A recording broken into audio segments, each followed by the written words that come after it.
Hi everyone, solid state कर रहे थे हम लोग और लास्ट क्लास में फेरोमैग्नेटिक और एंटी फेरोमैग्नेटिक सब्सटेंस के बारे में हमने पढ़ा।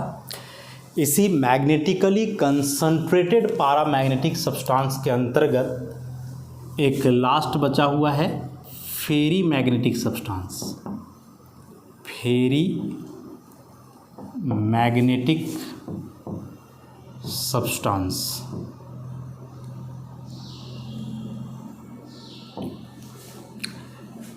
एंटी फेरोमैग्नेटिक और फेरोमैग्नेटिक में जो अभी तक हम लोग कंसिडर किए हैं कि फेरोमैग्नेटिक सब्सटेंस है, मतलब कि उसमें सारे magnetic moment vector same direction में होने वाले हैं। एंटी फेरोमैग्नेटिक सब्सटेंस में था कि magnetic moment vectors opposite direction में होंगे, नंबर भी इक्वल होगा, मतलब 3 क्लॉकवाइज है तो 3 एंटी क्लॉकवाइज, मतलब एबव या बिलो करके जो डायरेक्शन था वैसे। इसमें क्या होगा कि the paramagnetic substance whose magnetic moment vectors arrange themselves spontaneously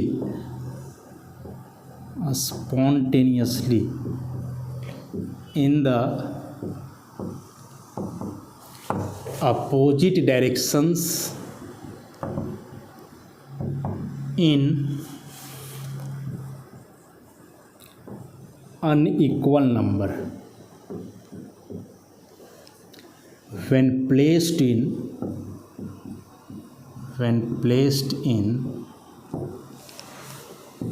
the external magnetic field. When placed in the external magnetic field. So the paramagnetic substance whose magnetic moment vectors arrange themselves spontaneously in the opposite directions in unequal number when placed in the external magnetic field is called a ferrimagnetic substance. मतलब कि direction यहाँ भी opposite होगा vector का, लेकिन number में ज़रा ध्यान दोगे अनइक्वल नंबर।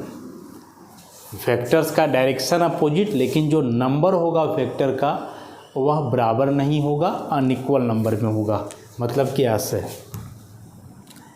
कि यदि 2 वेक्टर्स अपवर्ड हैं तो फिर एक डाउनवर्ड होगा, 2 ही वेक्टर्स अपवर्ड हैं तो एक डाउनवर्ड होगा, या ऐसे हो सकता है कि 2 डाउनवर्ड हैं एक अपवर्ड। ऐसे ओवरऑल देखोगे तो 1 2 3 4 5 ये 5 वेक्टर्स अपवर्ड है और डाउनवर्ड में 1 2 और 1 3 वेक्टर्स डाउनवर्ड है ऐसे। तो इस केस में डायरेक्शन अपोजिट होगा लेकिन नंबर इक्वल नहीं होगा। अब चूँकि डायरेक्शन अपोजिट है और नंबर इक्वल नहीं है, इसका मतलब हुआ कि such a substance has an appreciable value of net magnetic moment। कि ऐसे सब्सटेंस के लिए कुछ ना कुछ नेट मैग्नेटिक मोमेंट बचेगा, उसका कोई ना कोई एक एप्रिसिएबल वैल्यू होगा। फेरोमैग्नेटिक सब्सटेंस में यह वैल्यू बहुत हाई होता था, एंटी फेरोमैग्नेटिक सब्सटेंस के लिए यह वैल्यू बहुत लो होता था और वह भी 0 के आसपास पहुंच जाता था यदि टेम्परेचर 0 केल्विन है तो। इसमें ना तो बहुत हाई होता है ना तो 0 के आसपास होता है, बल्कि एक इंटरमीडिएट रेंज का जो है इसमें मैग्नेटिक मोमेंट होगा। मतलब ऐसे सब्सटेंस चुंबक के द्वारा ना तो बहुत ज़्यादा अट्रैक्ट होंगे ना बहुत कम, बीच वाला होगा। जैसे होता था ना वहाँ इंसुलेटर, कंडक्टर और सेमी कंडक्टर, तो ये समझ लो सेमी कंडक्टर के टाइप का हो गया, बीच वाला। अब यहाँ भी वही कहानी है कि जो इस प्रकार का ऑर्डर्ड अरेंजमेंट है मैग्नेटिक मोमेंट वेक्टर्स का, ऐसा ऑर्डर्ड अरेंजमेंट एक सर्टेन टेम्परेचर तक ही पॉसिबल है, उससे यदि टेम्परेचर ज़्यादा हुआ तो ये सारे फैक्टर्स रैंडमाइज करेंगे और यह एक फेरी मैग्नेटिक सब्सटेंस ना हो करके बल्कि एक नॉर्मल पारामैग्नेटिक सब्सटेंस के जैसा बिहेव करेगा, और यहाँ भी वह टेम्परेचर क्यूरीज टेम्परेचर ही कहलाता है। हाँ, एग्जाम्पल की बात करेंगे तो बोल रहा है कि जो फेराइड्स होते हैं, फेराइड्स किसको बोलते हैं? Fe2O4, ऐसे कंपाउंड यदि हो तो ये फेराइट। तो इसके अलावे यहाँ बाहर में कोई डाइपॉजिटिव कैटायन होगा M2+, जैसे Fe2O4, this is iron ferrite, CuFe2O4 copper ferrite, MgFe2O4 magnesium ferrite, ZnFe2O4 zinc ferrite. तो इस तरह के जो फेराइट्स होते हैं ये फेराइट्स कहलाते हैं फेरी मैग्नेटिक सब्सटेंस। ये फेरी यहीं से है, ऐसे मिनरल को फेराइट बोला जाता है, और चूंकि ये ऐसे प्रॉपर्टी एग्जिबिट करते हैं इसलिए फेराइट से यहाँ आ गया फेरी मैग्नेटिक सब्सटेंस। तो फेरोमैग्नेटिक में तो कुछ था ना, कुछ एलिमेंट थे डायरेक्ट, जैसे आयरन, कोबाल्ट, निकेल और क्रोमियम का एक ऑक्साइड था। एंटी फेरोमैग्नेटिक में ट्रांजिशन मेटल के जो नॉर्मल ऑक्साइड्स होते हैं वे सभी आ रहे थे, और फेरी मैग्नेटिक की कैटेगरी में आ रहा है ये फेराइट्स जो हैं वे सभी। एग्जाम्पल भी इम्पॉर्टेंट है, एग्जाम्पल दे करके भी एग्जाम में क्वेश्चन आएगा कि बतलाओ यह किस प्रकार का सब्सटेंस है। तो इतना दिमाग में रखोगे, सबसे आसान तो यही हो जाएगा फेरी मैग्नेटिक वाला, कि ऐसे यदि इस फॉर्मूलेशन का कोई कंपाउंड है क्या स्क्वायर ब्रैकेट के अंदर Fe2O4, बाहर में यहाँ कोई डाइपॉजिटिव आयन है, तो फिर ऐसे कंपाउंड को जो है हम लोग फेरी मैग्नेटिक सब्सटेंस बोलेंगे। टेम्परेचर यहाँ भी बता दिए कि क्यूरीज टेम्परेचर ही कहलाएगा।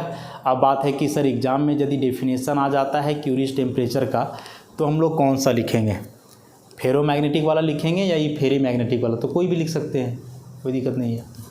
और यह जो टेम्परेचर है इसके लिए बात करें हम लोग आयरन फेराइट के लिए तो यह 850 केल्विन है।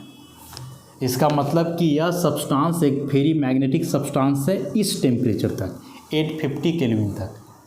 टेम्परेचर इससे ज़्यादा होगा तो फिर वह फेरी मैग्नेटिक नहीं बल्कि एक नॉर्मल पारामैग्नेटिक सब्सटेंस के जैसा काम करेगा। अच्छा, एक बात तो हम लोग ऑब्जर्व कर ही रहे हैं कि इसके पहले जो हम लोग देखे थे फेरोमैग्नेटिक और एंटी फेरोमैग्नेटिक, उसमें यह जो टेम्परेचर था ना वह कम था, 400-500 केल्विन के आसपास था। यहाँ टेम्परेचर ज़्यादा है। तो एक बात ये भी ध्यान में रखोगे कि जो मैग्नेटिक मोमेंट वेक्टर्स का अलाइनमेंट का जो एक टेम्परेचर रेंज होता है वह टेम्परेचर मैक्सिमम होता है फेरी मैग्नेटिक के लिए, और फेरो और एंटी फेरो मैग्नेटिक के लिए जो है यह टेम्परेचर थोड़ा कम ही होता है ऐसा।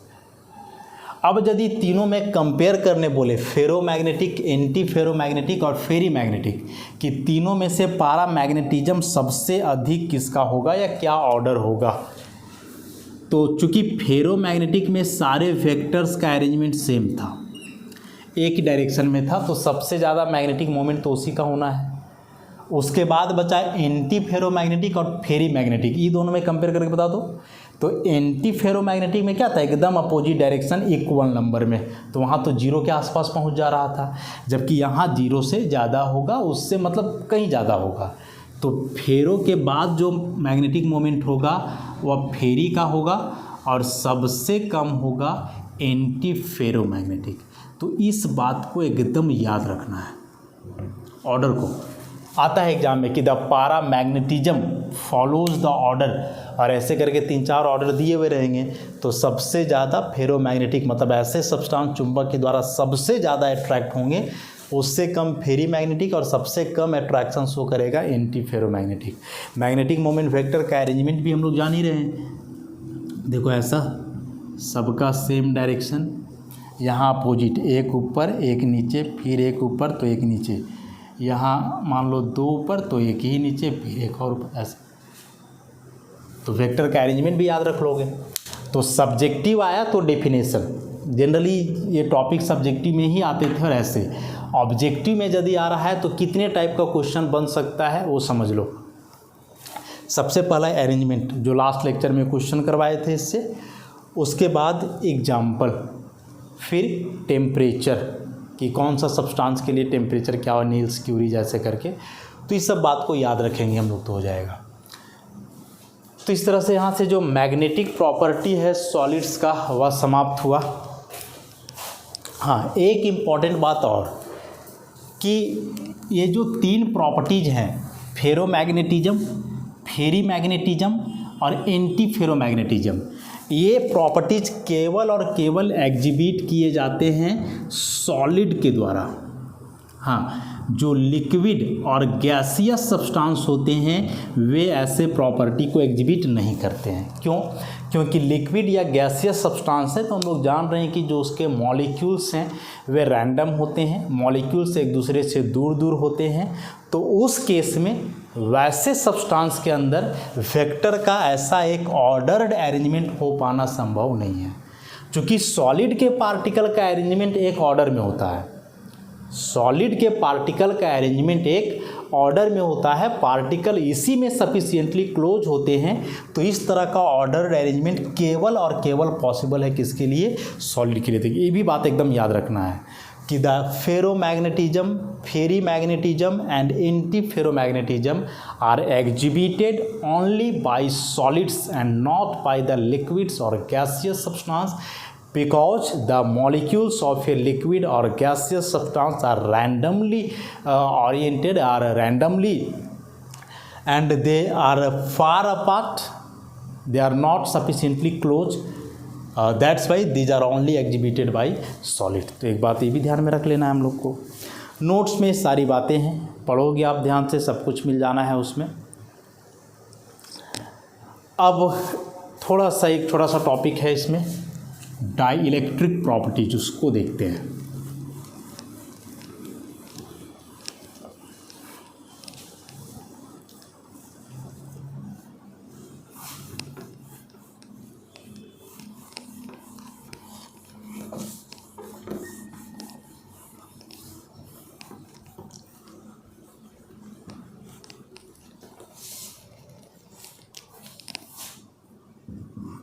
डाई इलेक्ट्रिक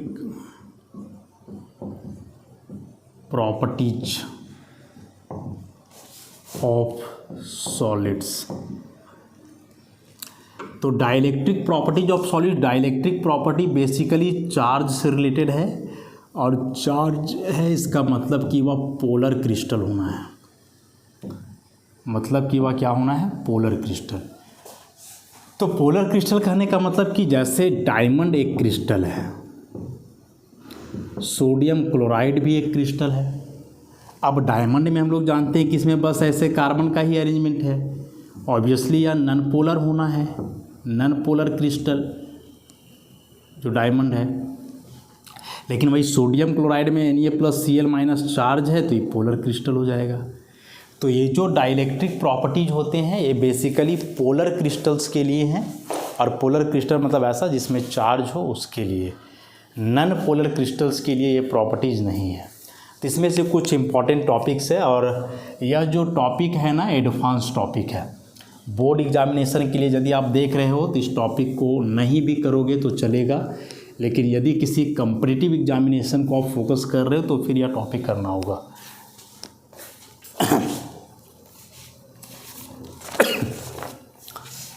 तो पोलर क्रिस्टल के लिए प्रॉपर्टीज है, और सबसे पहला इसमें है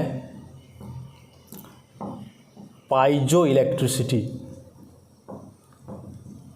पाइजो इलेक्ट्रिसिटी क्या है? When mechanical stress is applied on a polar crystal,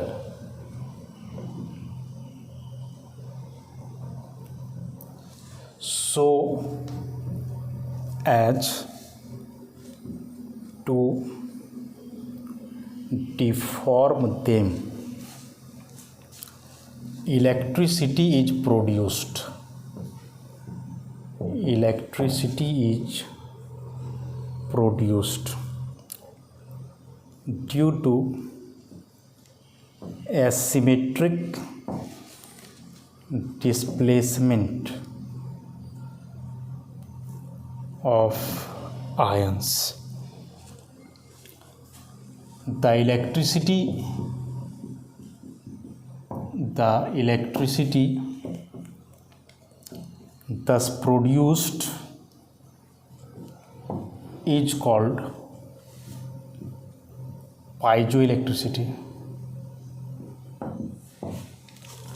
electricity तो पहले ही देख चुके हैं इलेक्ट्रिकल प्रॉपर्टी में हम लोग कि चार्ज फ्लो होना चाहिए, और चार्ज फ्लो होने के लिए एक इम्पॉर्टेंट चार्ज कैरियर होना चाहिए, और उस चार्ज कैरियर में या तो नेगेटिवली चार्ज इलेक्ट्रॉन्स हो सकते हैं, पॉजिटिवली चार्ज होल्स हो सकते हैं, या फिर नेगेटिवली और पॉजिटिवली चार्ज्ड आयंस भी हो सकते हैं।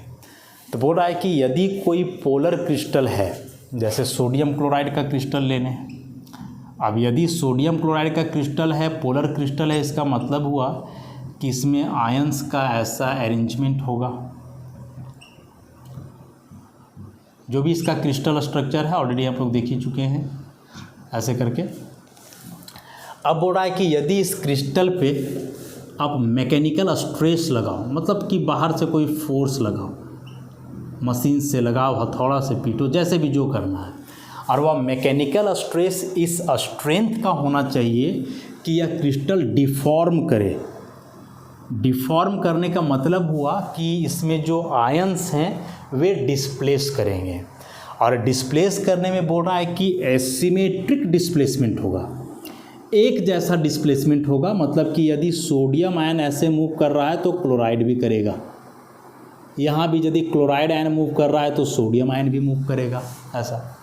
और जब ऐसे आयन का मूवमेंट स्टार्ट होगा तो ऑब्वियसली इलेक्ट्रिसिटी प्रोड्यूस होगा। यदि आप इससे पोटेंशियल पास करवा रहे हो तो वह पोटेंशियल जो है इलेक्ट्रिसिटी के फॉर्म में जो इस क्रिस्टल से क्रॉस करेगा।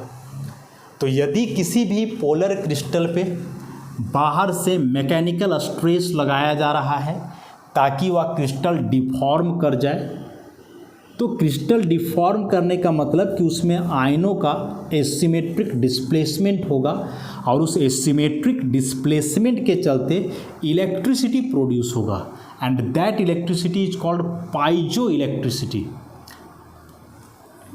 ऐसा। अब यह जो पाइजो इलेक्ट्रिसिटी है बड़ा ही कॉमन सा चीज़ है, ऑब्जर्व करते हैं हम लोग इसको। और ऑब्जर्व कहाँ कहाँ करते हैं, तो जो गैस का लाइटर होता है, गैस जिससे जलाते हैं, लाइटर जो होता है वो कैसे रहता है कि यहाँ से हम लोग पहले अप्लाई करते हैं प्रेशर, ऐसे दबाए, चिंगारी निकला, फिर वहाँ से गैस निकल रहा था तो आग पकड़ लिया। तो कभी सोचो कि दबाने से वैसा क्या होता है कि इससे चिंगारी निकल जाता है। तो वहाँ यही चीज़ है पाइजो इलेक्ट्रिसिटी, कि ऐसे प्रेशर लगाए, मतलब एक प्रकार का मैकेनिकल स्ट्रेस हो गया, उसके अंदर पोलर क्रिस्टल होता है, वहाँ जाकर के आयंस डिफॉर्म करते हैं, आयंस का मूवमेंट स्टार्ट होता है, तब जाकर के चिंगारी निकलता है, और वही चिंगारी जो है सो फिर उस गैस को कैच करता है और फिर वहाँ से फायर आता है, आग निकलता है। तो लाइटर से जो हम लोग गैस को जलाते हैं वह बेसिकली इस पाइजो इलेक्ट्रिसिटी का ही एग्जाम्पल है।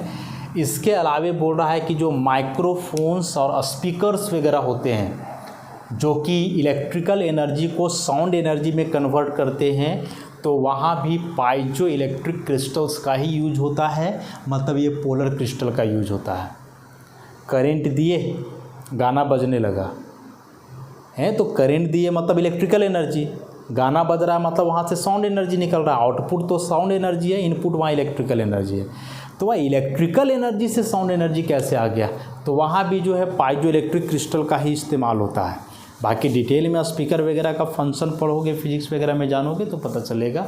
बस अभी इसका एप्लीकेशन हम लोग देख रहे हैं कि ये पाइजो इलेक्ट्रिसिटी कहाँ है, कहाँ ऑब्जर्व किए जाते हैं। तो क्या है पाइजो इलेक्ट्रिसिटी, समझ गए ना, कि पोलर क्रिस्टल पे मैकेनिकल स्ट्रेस लगाया जाए और स्ट्रेस इतना लगाया जाए कि वह क्रिस्टल डिफॉर्म कर जाए। डिफॉर्म करने का मतलब कि उसमें आयंस का एसिमेट्रिक डिस्प्लेसमेंट हो, हर एक प्रकार के आयन एक जैसा डिस्प्लेस करे, तो उस आयन का डिस्प्लेसमेंट, उसके मूवमेंट के चलते इलेक्ट्रिसिटी प्रोड्यूस होना है क्रिस्टल के अंदर, and that electricity is called piezo electricity. Next इसमें है पायरो इलेक्ट्रिसिटी। पाइजो इलेक्ट्रिसिटी के बाद अगला इसमें क्या है, पायरो इलेक्ट्रिसिटी।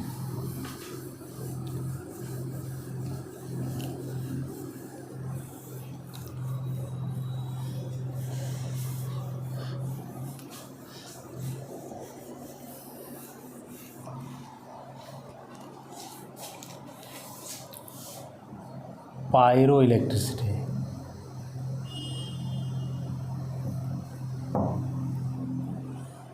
पायरो का मतलब होता है heat.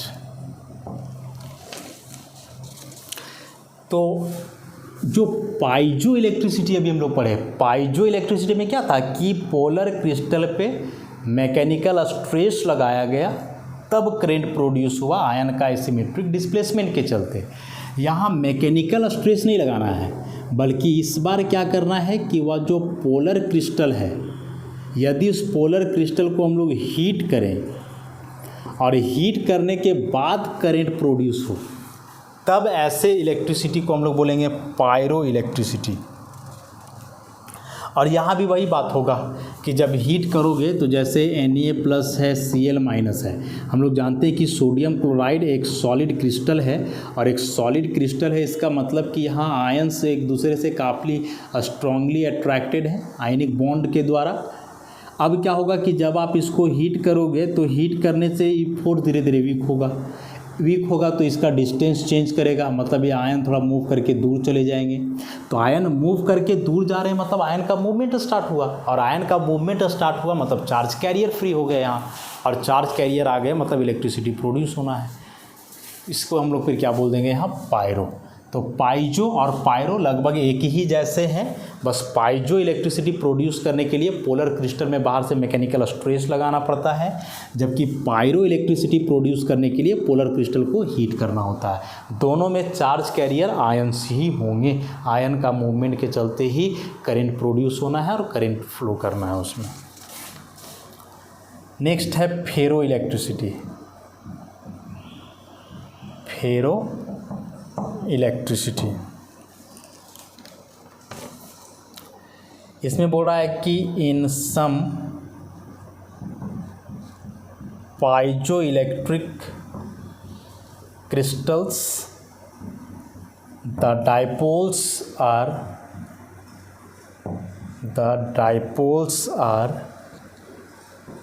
permanently polarized even in the absence of electric field.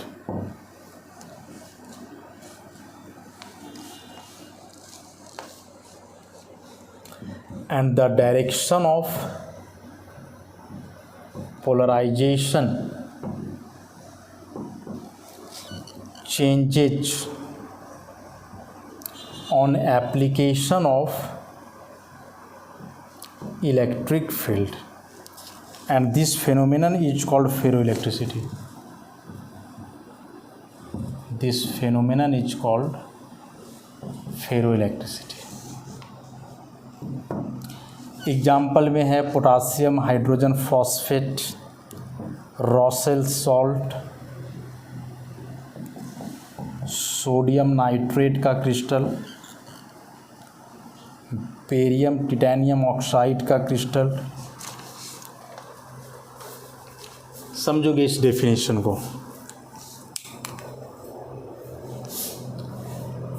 क्या बोल रहा है कि कुछ पाइजो इलेक्ट्रिक क्रिस्टल है। पाइजो इलेक्ट्रिक क्रिस्टल मतलब इसमें पाइजो इलेक्ट्रिसिटी प्रोड्यूस होगा,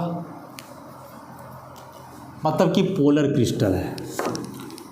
तो जैसे एग्जाम्पल में हम लोग यहाँ लिखे ना, सोडियम नाइट्रेट, पोटासियम हाइड्रोजन, ये सारे के सारे पोलर हैं। तो यहाँ सोडियम नाइट्रेट को लेकर के चला जाए। अब सोडियम नाइट्रेट है तो यहाँ सोडियम केटायन, नाइट्रेट एनायन है। अब यह चूँकि एक क्रिस्टल है, मतलब यहाँ भी आयंस का एक डेफिनिट ऑर्डर्ड अरेंजमेंट होगा।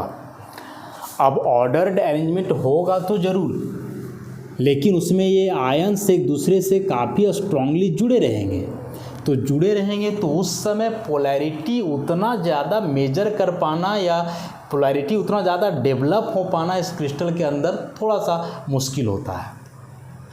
तो फाइनली होगा क्या कि ऐसे कुछ क्रिस्टल्स होते हैं जिसमें यदि यह आयनिक इंटरैक्शन थोड़ा कमज़ोर हो जाए, अब चूंकि इलेक्ट्रोस्टैटिक फोर्स ये तो एक जैसा नहीं ना है, अब NaCl और NaI है, यहाँ का इलेक्ट्रोस्टैटिक अट्रैक्शन मजबूत है जबकि यहाँ का कम, इसलिए कोवेलेंट नेचर का ज़्यादा है, आयनिक नेचर का ज़्यादा है, पढ़े हम लोग केमिकल बॉन्डिंग में। तो यदि इलेक्ट्रोस्टैटिक अट्रैक्शन कमज़ोर है तो आयंस के बीच का सेपरेशन थोड़ा बढ़ेगा, और यदि यह सेपरेशन बढ़ेगा तो इसमें परमानेंट डायपोल होगा। परमानेंट डायपोल होगा मतलब ये आयन सेपरेट हो जाएंगे, नेगेटिव वाला अलग पॉजिटिव वाला अलग, तो ये काम करेगा डायपोल का। डायपोल माने दो पोल, माइनस अलग और प्लस अलग। और यह जो परमानेंट सेपरेशन होता है या जो डायपोल इसमें बनता है वह बोल रहा है कि इलेक्ट्रिक फील्ड के एब्सेंस में भी बन जाता है, मतलब तुम इलेक्ट्रिक फील्ड नहीं भी अप्लाई करोगे फिर भी ये आयन सेपरेट हो जाएंगे। और एक ही वजह है इसका कि यहाँ आयनिक इंटरैक्शन थोड़ा क्या होगा, कमज़ोर होगा।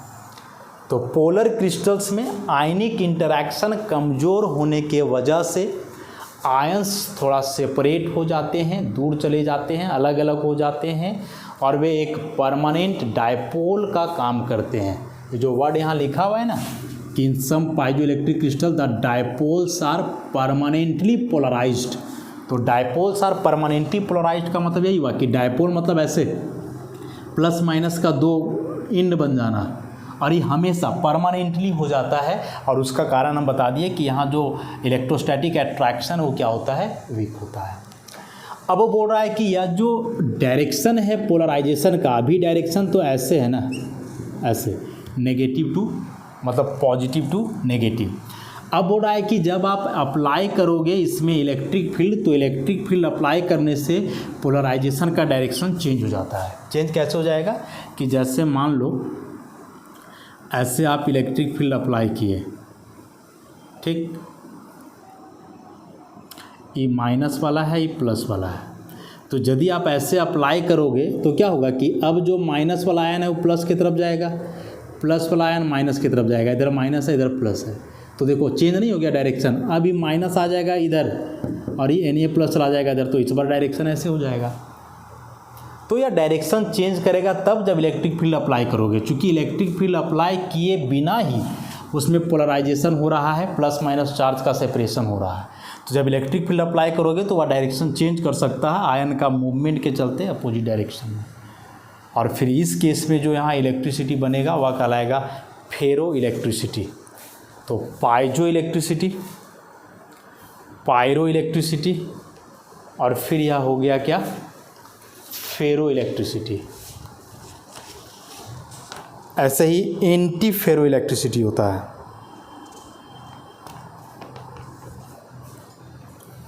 तो एंटी फेरो इलेक्ट्रिसिटी कहने का मतलब कि जब कि यदि एंटी फेरो मैग्नेटिक सब्सटेंस हो पोलर नेचर का और उसमें यदि इलेक्ट्रिसिटी प्रोड्यूस हो यही सब वजह से, तो वह एंटी फेरो इलेक्ट्रिसिटी कहलाएगा।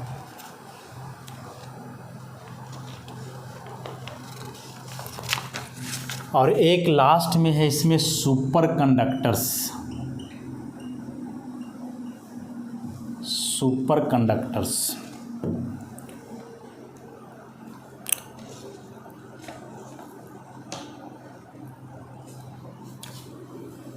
कंडक्टर का मतलब हम लोग जान रहे हैं कि जिससे इलेक्ट्रिसिटी पास करेगा और काफ़ी अच्छे अमाउंट में पास करेगा।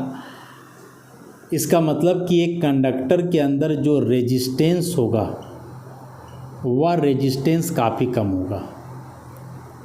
एक कंडक्टर के अंदर जो रेजिस्टेंस होगा वह क्या होगा, काफ़ी कम होगा, और यही रेजिस्टेंस काफ़ी हाई होता है इंसुलेटर में और इंटरमीडिएट रेंज का होता है सेमी कंडक्टर में। अब बोल रहा है कि यदि यह रेजिस्टेंस कम नहीं हो, जीरो हो, कोई रेजिस्टेंस ही ना हो, लेकिन एक सर्टेन टेम्परेचर तक, तो यदि किसी भी सब्सटेंस का रेजिस्टेंस जीरो है एक सर्टेन टेम्परेचर तक, तो ऐसे सब्सटेंस को सुपर कंडक्टर्स बोलेंगे। मतलब यदि कोई सब्सटेंस के अंदर से आप करंट पास करवाओ और वह करंट को बिल्कुल भी ना रोके अपने से पास होने से, मतलब जितना करंट आप पास करवाओगे उतना करंट उससे जाएगा ही जाएगा। लेकिन हाँ, यह पॉसिबिलिटी कहाँ तक है, एक सर्टेन टेम्परेचर तक ही है, मतलब टेम्परेचर उससे ज़्यादा करोगे तो फिर से रेजिस्टेंस डेवलप होने लगेगा सब्सटेंस के अंदर, और फिर वह एक सुपर कंडक्टर ना होकर के बल्कि नॉर्मल कंडक्टर होगा। जैसे बोल रहा है कि एक एलॉय है नायोबियम का Nb3Ge, नायोबियम और जर्मेनियम, यह सुपर कंडक्टर होता है इस टेम्परेचर तक 23.2 केल्विन। ये टेम्परेचर देख रहे हो, काफ़ी कम टेम्परेचर है। इतना कम टेम्परेचर का अचीवमेंट और प्रैक्टिकली जो है एक नॉर्मल टेम्परेचर रेंज तो है नहीं। नॉर्मल टेम्परेचर 25 डिग्री सेल्सियस यदि लेंगे, रूम टेम्परेचर तो 298 केल्विन, और ये कहाँ इतना है, मतलब बहुत कम टेम्परेचर है। तो इस कम टेम्परेचर पे यह जो एलॉय है नायोबियम और जर्मेनियम का, यह काम करता है सुपर कंडक्टर का, मतलब इस टेम्परेचर तक यदि तुम इसे करंट पास करवाओगे, जीरो रेजिस्टेंस ऑफर होगा, 100% आउटपुट मिलेगा। यदि 10 एम्पियर करंट पास करवाओगे तो 10 एम्पियर आउटपुट मिलेगा तुमको, इससे कोई रेजिस्टेंस ये ऑफर नहीं करता है। तो ऐसे सब्सटेंस कहलाएंगे सुपर कंडक्टर्स। तो याद रखोगे इसको कि जीरो रेजिस्टेंस ऑफर करने वाले सब्सटेंस सुपर कंडक्टर, और लेकिन हमेशा नहीं बल्कि एक टेम्परेचर रेंज। तो इस तरह से थियोरिटिकली जो है यह यूनिट सॉलिड स्टेट समाप्त हुआ। काफ़ी डिटेल में बताया गया, जितना हो सकता था +2 लेवल या +2 लेवल के आधार पे जितने भी कॉम्पिटिटिव एग्जामिनेशन होते हैं उनमें इतने टॉपिक से बाहर का तो कोई क्वेश्चन नहीं आएगा। इसी में कुछ न्यूमेरिकल टाइप करके अलग से उसको अपने से क्वेश्चन बना करके दे दे, थोड़ा सोचने वाला तो है, लेकिन कंसेप्ट एक भी बाहर नहीं होना है इतना से, इस बात को ध्यान में रखोगे आप। तो काफ़ी डिटेल में बताया गया, तो वैसे ही डिटेल में पढ़ो यदि आप टारगेट कर रहे हो आगे का कोई कॉम्पिटिटिव एग्जामिनेशन। तब बोर्ड एग्जामिनेशन ही मकसद है तो इतना डिटेल जाने का ज़रूरत नहीं है। फिर आप NCERT बुक लो, उस NCERT बुक में देखो जो जो क्वेश्चंस हैं, और उन क्वेश्चंस के आधार पे ही बस आप चैप्टर को पढ़ लो। फिर इतना डिटेल में करने का कोई ज़रूरत नहीं है, लेकिन आगे के लिए सोच रहे हो तो फिर पूरा डिटेल में करो। तो थियोरेटिकली तो समाप्त हो जाता है चैप्टर यहाँ। 1-2 लेक्चर देखते हैं, कुछ प्रैक्टिस सेट का क्वेश्चन जो है करेंगे हम लोग। वैसे चैप्टर में लगभग सब कुछ देख ही चुके हैं, उसके बावजूद कुछ कुछ नए टाइप के क्वेश्चंस एग्जामिनेशन में जो पूछे जाते हैं ऑब्जेक्टिव टाइप, उसको प्रैक्टिस करेंगे हम लोग। तो आज के लिए इतना ही, धन्यवाद।